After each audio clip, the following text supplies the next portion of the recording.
Good morning. This is John with Mosquitoes Love John YouTube channel, and my trail name is Skeeter, and this is going to be my about my second or third video now as a declared intended to hike the Appalachian Trail hiker.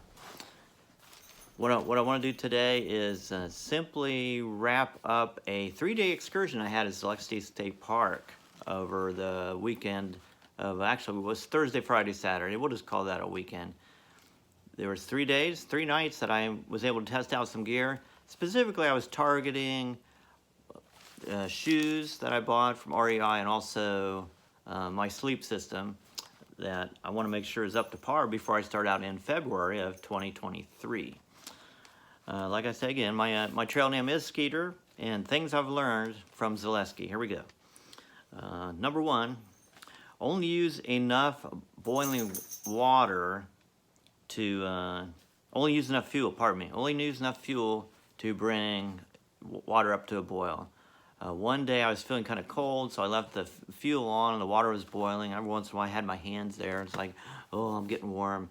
But truth be known, what I did is put myself in a really tight spot. When I went to cook the next time, I barely had enough fuel to bring my water to a boil to eat my pouch meal. So be careful leaving that fuel thing on. That's what I discovered. Okay, that was number one. Number two, what I learned at my 3-day excursion at Zaleski was that a tool that comes in really handy can be very small, like an Allen wrench kind of deal with a Phillips on it, or you can just go a little more, ritzy with a multi-tool. I decided not to bring my multi-tool. I'm going, if I bring in a multi-tool, I'll bring the number 2 thing, number 3, number 4. I'll bring 20 other items. So I decided, no, I haven't used that for a long time. Why bring a multi-tool? Who needs one? Well, I didn't necessarily need the multi-tool, but I needed that Phillips because my trekking pole started falling apart. And that screw that has some Loctite on it, I bought the trekking poles from Walmart. They've been doing me good. They're just simple aluminum. That screw started working its way out, and I was so afraid I was going, if I lose a screw, okay, I just throw the pole away. And if I throw one pole away, I don't have a screw, well, guess what? Might as well throw the other one away because I'll have to buy a pair. So it turns out there were 2 ladies. I don't remember their names. I'm sure they told me. But I want to shout out to the 2 hiker ladies who both had multi-tools. Not just one, but both ladies had multi-tools. And they said, will this work? And they both had the Phillips. And I go, well, I just used one of them. I tightened that trekking pole screw up. And you know what, as far as I know, it's still fine. I haven't checked it since I got home, but maybe I can do that later, especially before I go back on a trail. But that worked really nicely. It saved my day. A shout out to those 2 ladies. All I can tell you was they traditionally have done too much sitting, and they were getting out there stretching their legs. They're actually going like this. When I was talking to them, I kind of was going to say, what are you doing? Then I figured it out. Oh, no, they're just keeping their legs limber. They're reintroducing their legs to the trail. So number 1, only use enough fuel to bring the water to the boil and get that done, turn that off. Number 2, bring a small Phillips, like an Allen wrench screwdriver or something. It could come in really handy for the trekking poles if you have such a thing where that screw could work loose. Number 3, what I learned at my 3-day, 3-night Zaleski experience was this. Arrive at the campsite early. Now, I cannot emphasize that enough. I'll tell you what happened to me. I parked at the day parking at Zaleski, and I thought, well, at this time, it's 4 o'clock p.m., I'll just go to the nearest campsite, and I'll be fine, have plenty of time to set up. I'm not going to try for those far camps. It's 4 o'clock. I know my time's kind of tight. Well, you know what?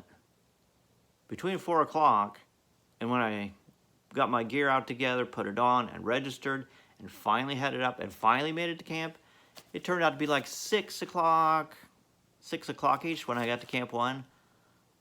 Dude, that's late. In hiker country, that's late. I had literally about 45 to 60 minutes of light, natural light, to set up my tent, get my sleep system set up, get my jet boil going and boil water, and make something to eat, and then filter water. I know that sounds simple. Tent, sleep system, and unload my backpack so I knew what was what, and get that food, and 5, do the water, filter water. It sounds pretty simple, but that is in itself is going to take more than an hour. Oh my goodness. I would recommend, getting to camp at least 3 hours before the sun sets, if at all possible. If I recall right, a lot of the YouTuber videos that I've seen, they like to arrive camp at like 2 o'clock, 3 o'clock. Wow, does that sound early? Wow, guess what? If you're out on a trail, wow, that's actually a good time to show up and start sorting things out so you can relax and go slow, solve any problems, look for stuff that's lost or that's problem solved. There's stuff that comes up. You need the buffer of time. So we have bring your water to boil quick, save fuel. Number 2, bring that little Phillips screwdriver. Number 3, arriving at camp early. Again, I can't emphasize that enough. You arrive at late, you're trying to speed up and race the daylight, and then put on the headlamp, and it's chaos and worry, and it just consumes time and energy. You don't want to do that. And then what that does is work its way into your sleep time. Like, how do you wind down and then go to sleep after all that? And guess what? The next 2 times I entered camp, I went from camp 1 to camp 2. I got to camp 2 around 2:30. Oh, I felt like I was on a heavenly vacation. I had plenty of time, plenty of daylight to sort things out, to rethink things, set the tent up, think about how the sleep system would work, and get that all set up, my sleep bag lofting, and get my backpack squared away in the tent, and think about what I might need out of the backpack. Oh, mine, just kind of lounge around. It is night and day. That's where you want to be. You want to hit that sweet spot where you have plenty of time. That's one thing I learned. So another thing I want to share is this. I want to emphasize, and on the Appalachian Trail, there's this saying, hey, hike your own hike. That's the philosophy on the Appalachian Trail. Hike your own hike. Don't pretend to be somebody else. Be yourself, which is what I did. I enjoy stopping, taking breaks now and then, and I see somebody I want to talk to, I'll drop the pack and chit-chat for a while. On the trail, I ran into a guy named Tyvek. This is at Zaleski Trails, State Park in Ohio. Tyvek, I believe, I'd have to verify this for sure, but I believe he was mentioned in Paul Stutzman's book, Hiking Through, in 2011 on the Appalachian Trail. Tyvek said, yeah, he hiked the Appalachian Trail in 2011. And the obvious question is, hey, Tyvek, how did you get that name? And I thought that was pretty cool. But that's covered in another place, so you might see me interview Tyvek. But it was pretty cool meeting somebody that's been there, done that, and able to take the time out and talk to me, like little old 3-day, 3-night hiker.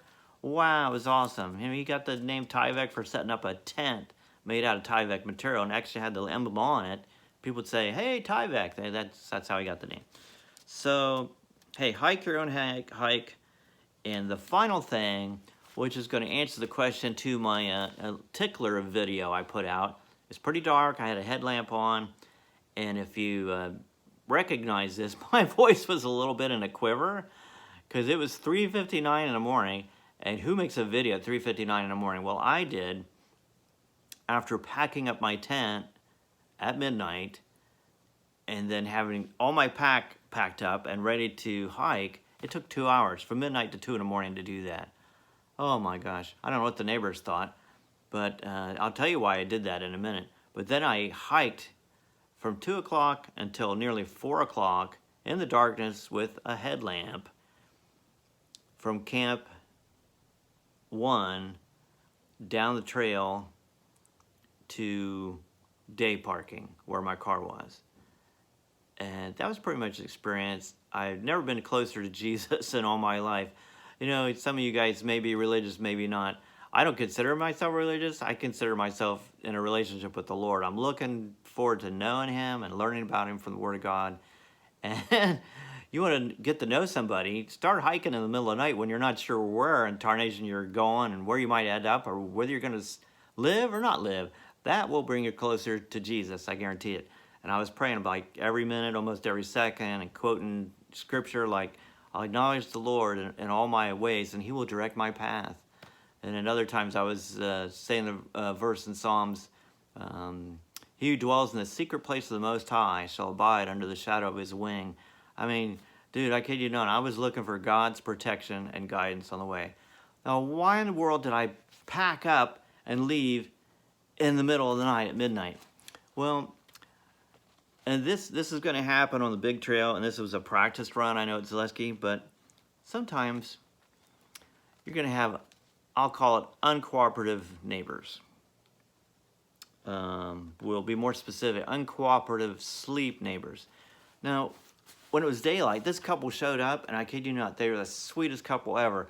I saw them interacting. He was so patient and instructing her, and she was asking questions. He seemed to be new to this hiker camping thing, and he was just seemed like a neat kind of guy, some guy that you could trust, and knew he had, you know, a good head on his shoulders. But as the night went on, I noticed he didn't really soften down. I mean, it got to be dark, and I'm pretty much wrapping stuff up and in my tent, and I'm done for the night. And I mentioned, hey guys, I apologize ahead of time. I'm gonna get up really early, probably even before it's light out. And no way did I intend to get up at midnight and hike out of there at 2 in the morning. But I was communicating to this couple, hey, I apologize. I'll probably be waking you up. I apologize ahead of time. I'm gonna leave here, and I've got places I want to be Sunday early, and I live hours from here, so that's why I'm getting up so early and heading out. Oh, no problem, they said. They said, we're sound sleepers. We don't think you're gonna wake us up. You'll be fine. Well, I don't know how to say it. Uncooperative. I mean, it's not like I kept warning them and talking to them over and over again, but it's just a common courtesy. I mean, roommates in college do this. People in your home hopefully do this. They know you're sleeping. It's nighttime. It's quiet time.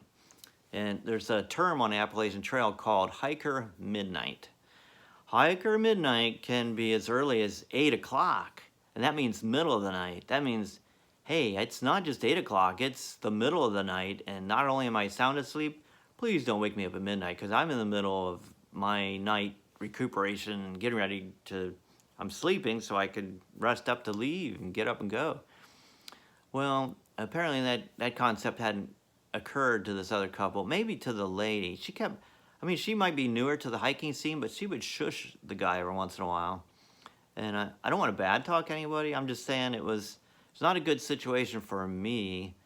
And the fellow was talking loud and continued 8 o'clock, continued 9 o'clock, continued 10 o'clock, and continued 11 o'clock. And at this time I was checking my watch like, okay, they should be about all wound out. And 12 o'clock, guess what? Still talking. She was shushing now and then, but he was talking in a normal voice like this, which you could hear far away. And guess what? They were only 30 feet from me. So, long story short, I made a judgment call. I don't recommend this for everybody, and I will say right now, here and now, it was not the smartest call. But I'm thinking in my little pea brain that, number one, if they've talked this long, they're probably not ready to wind down at all. Who knows when they would wind down? Maybe about the time breakfast would come around at 7 in the morning or first light. And number two, if they're not ready to wind down, I'm being tortured literally by not getting my beauty sleep or just plain sleep. Everybody needs some sleep, right? And I usually get my sleep up front in the early part of the night, and then I for some reason I pop awake at 4 or 5 o'clock in the morning. That's just who I am, especially the last 6 months. But okay, one, they're not quieting down. Two, I'm being tortured. I'm going, I don't want any more of this torture. I can't handle it. So I made a call. I'm packing up my stuff, and I got everything. Believe it or not, my bear bag is right above their tent for their dog. I'm lowering that, and my light kind of passed where they were. And I'm so sorry, I don't want to wake you up. And then I heard the lady say, oh, it's okay, it's okay. So I got my bear bag, and it's right beside where they're at. They knew that ahead of time. They said, oh, don't worry about it. So anyhow, I got my stuff, and I everything's packed up. I get my pack on. Believe it or not, I don't think I forgot anything. I was able to pack it up, and I literally take like 10 steps, and I'm shining my headlamp around, and I'm not really seeing things really clearly. And I'm going, how am I gonna make it a mile on trail if I can't really see 10 foot? Well, long story short, I did make it back to the car, but there was a lot of praying and singing. Yes, I was singing loudly, because I didn't want to run into something that was going to be a surprise. I wanted whatever it was to know that I was there. Maybe the whole mountain heard me singing, maybe not. I don't know, but praying and singing got me home. Praise to Jesus. Okay, that's my story. I'm sticking to it. Hey, this is John with Mosquitoes Love John YouTube channel, telling you all about my adventures in Zaleski, including the last item, which, hey, you got to be ready. You could encounter a, what do you call it? You could encounter a uncooperative neighbor. I just put it that way. One way is with earplugs. That may have helped me. I think I'll try that next time.